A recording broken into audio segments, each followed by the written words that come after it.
I'd like to talk to you about a menace threatening humanity.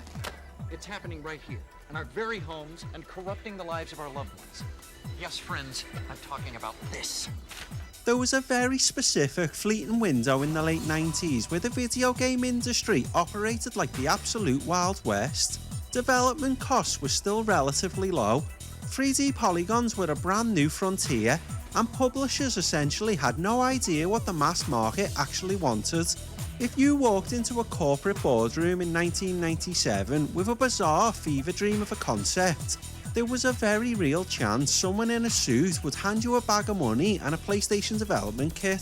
Picture that pitch meeting. Hear me out, we have a platformer about a human-sized egg working on the night shift in a steel mill, and some executive just nodded, stamped a paper, and said, "Brilliant, here's $500,000. We saw the absolute pinnacle of this madness back in index entry 12 through to 16 when we tackled the very first bizarre bundle. I genuinely thought that guiding a man named Mr. Domino or navigating the existential, frankly depressing caveman dread of Tale of the Sun was the absolute bottom of the weirdness barrel. I thought we had peaked. I was wrong.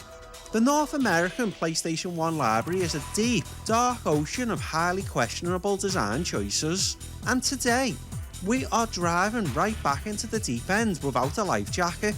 We are looking at a doomed space station simulator that forgets how to speak English, an arcade game about heavy construction machinery, the aforementioned blue-collar egg, a devil rolling dice, and a gothic nightmare that will make you want to sleep with the lights on.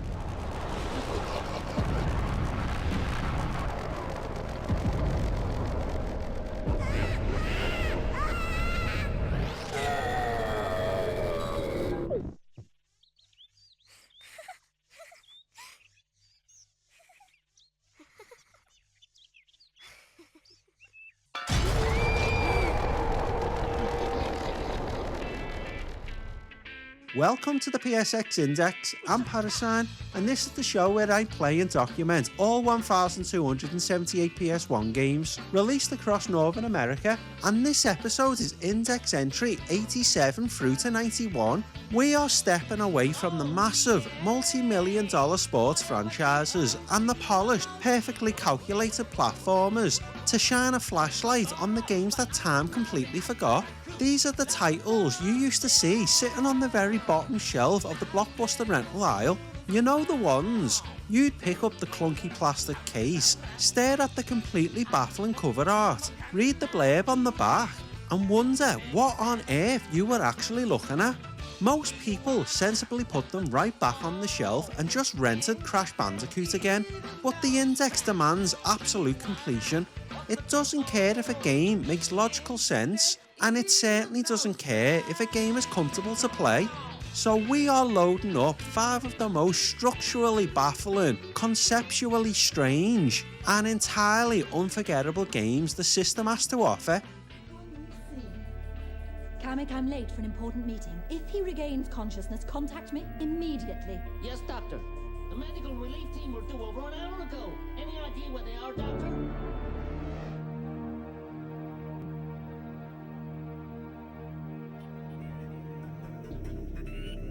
We kick things off with index entry 87, Sentient. If you were just to read the back of the jewel case, this sounds like one of the greatest games ever made. It is a first-person sci-fi RPG set on a massive space station that is currently hurtling towards the sun.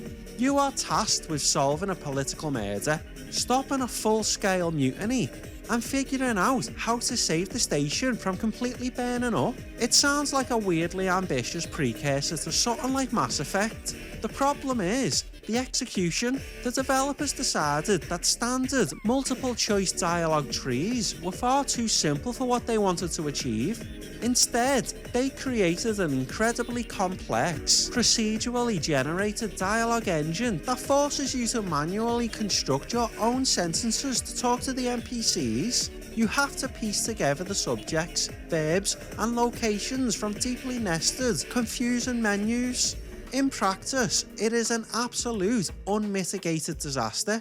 You walk up to a security guard to ask for simple directions to the medical bay, but because the menu system is so convoluted and the timer is ticking, you end up constructing a sentence that says something like, "I think the captain is a medical bay." The NPC will then stare at you with dead, highly compressed, low poly eyes, completely ignoring your broken English, and tell you that he really needs to go to work.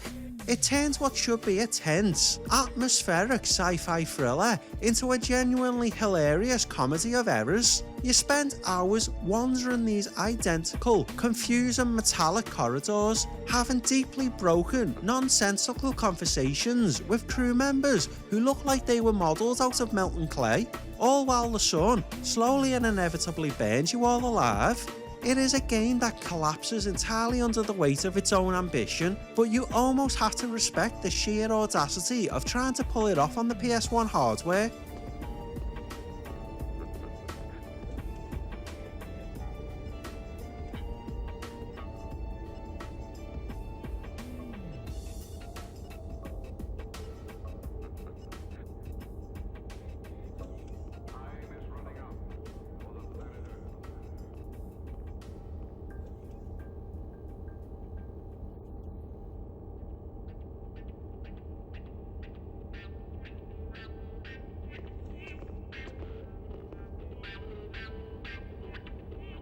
Moving directly from the existential dread of deep space, we land squarely in a Japanese arcade for Index Entry 88, Power Shovel.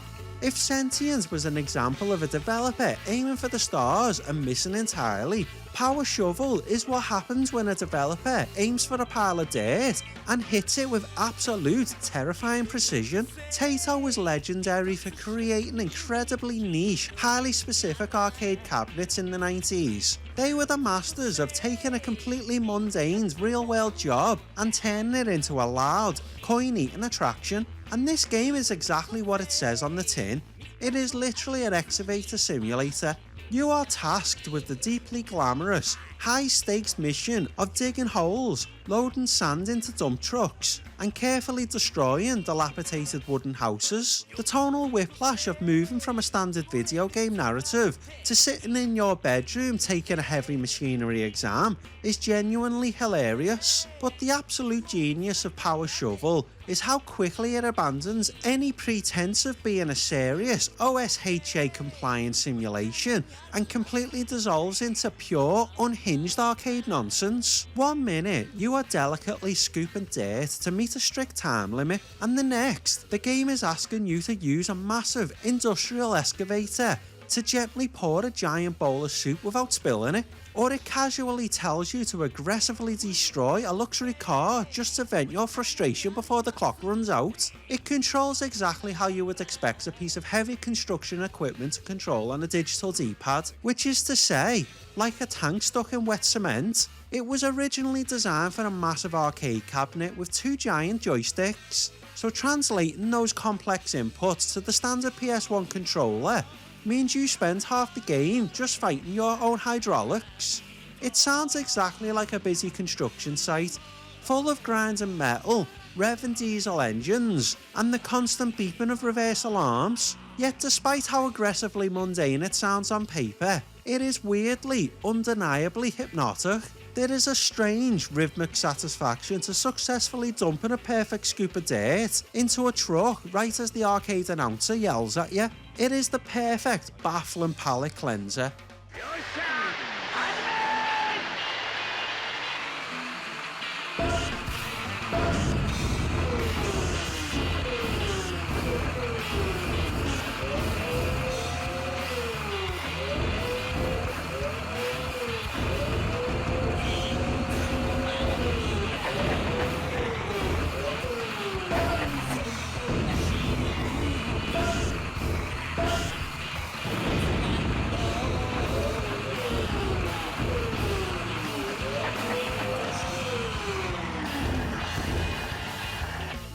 If Power Shovel is strangely hypnotic, Index entry 89 is just a flat out, uncompromising acid trip. I want you to really picture the pitch meeting for this one.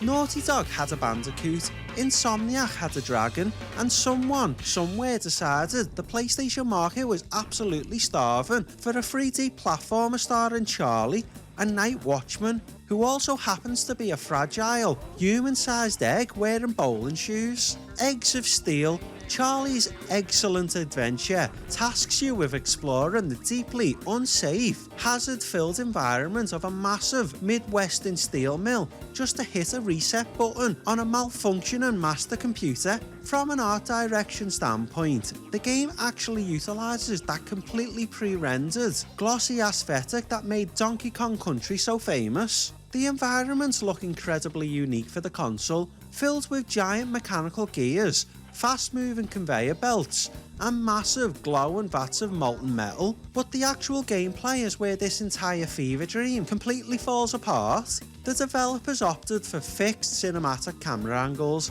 much like Resident Evil, but applied them to a precision platformer. It is a catastrophic combination. You are constantly misjudging basic jumps because the camera will suddenly cut to staring at you directly from the ceiling, or it will decide to hide behind a steel grinder, completely obscuring the very platform you are desperately trying to land on. Add that to the fact that Charlie's physics feel like you are controlling a shopping cart with a broken wheel on a buttered frying pan. He slides, he slips, and his jump arc makes zero logical sense. It is a genuinely clunky, deeply frustrating experience. It stands as the perfect, baffling example of a studio looking at the late 90s mascot platformer craze and deciding that what kids really wanted to relate to was a highly breakable breakfast item, working a grueling, industrial blue-collar job.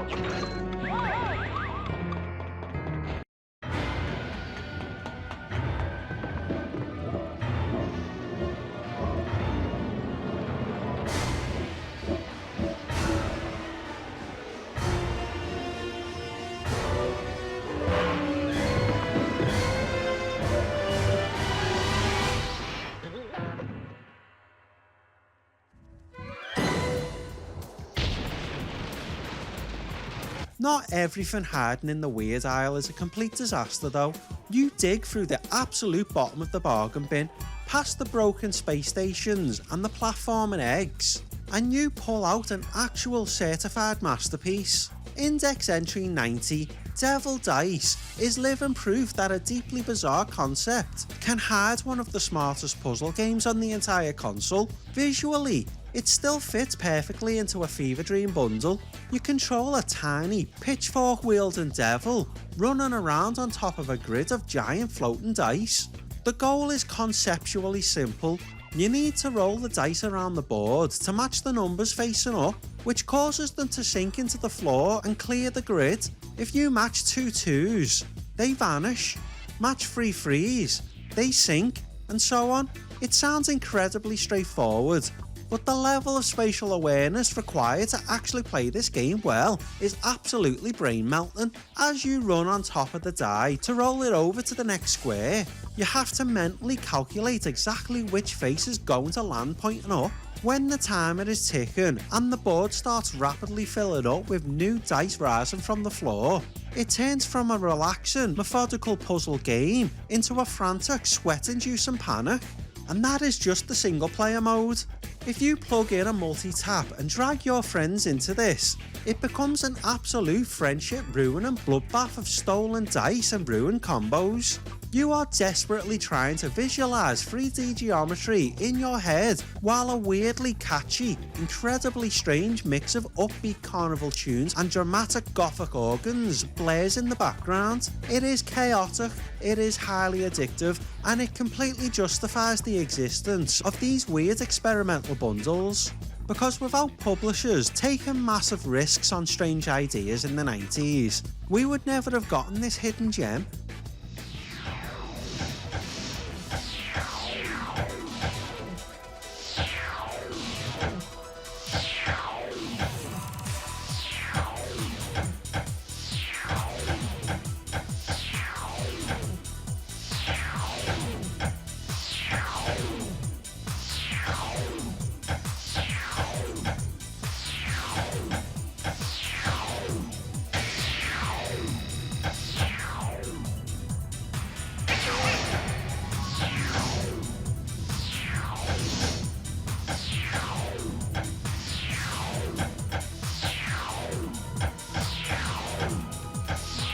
We close out the bundle with Index Entry 91, Swagman, released early in the console's life by Core Design, the very same studio that gave us Tomb Raider.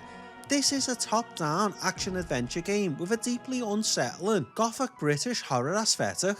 The game starts off seemingly domestic, with two siblings, Zach and Hannah, reading a poem about a sinister swagman, but things quickly escalate when terrifying creatures invade their room, shrinking Hannah and locking her in a birdcage. You start out playing as Zach, venturing into a nightmare-fueled world to rescue Hannah and free the 12 captured dreamlife fairies who have been trapped in bell jars. The game has a bizarre Tim Burton-esque charm, filled with a warped, uncanny geometry and enemies ranging from bone-throwing gremlins to trail-blazing fire slugs. You collect keys and cherry bombs, use a flashlight, and even transform using cooperative abilities to solve navigational puzzles. It is punishingly difficult. The top-down perspective can make it incredibly hard to judge your landings during platforming segments, and the boss battles are famously tough. It is completely unforgiving and saturated with an atmosphere that feels genuinely creepy even today. It is a game that clearly didn't know if it wanted to be a whimsical fairy tale or a straight up survival horror experience, so it just decided to be both.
Closing out this second bizarre bundle is a stark reminder of how much uncharted, deeply unexperimental territory is still hiding on this console. For every blocky football game or perfectly polished Naughty Dog platformer, there is a giant egg slipping around a steel mill or a broken conversation happening on a doomed space station. Are these games clunky? Absolutely. Are they frustrating? Almost entirely, but they are unapologetically weird, and they represent a fearless era of risk taken that the modern focus-tested gaming industry simply doesn't have the stomach for anymore. They are entirely essential pieces of PlayStation history, but surviving these 5 fever dreams means we are officially 91 games down, with 1,187 games to go. If you want to help the channel chip away at this massive number, hit subscribe. Next time on the Index, we are washing the taste of these nightmares out of our mouths, trading the heavy machinery for an Aston Martin, and grabbing a wealth of PPX. We are tackling a massive 007 special.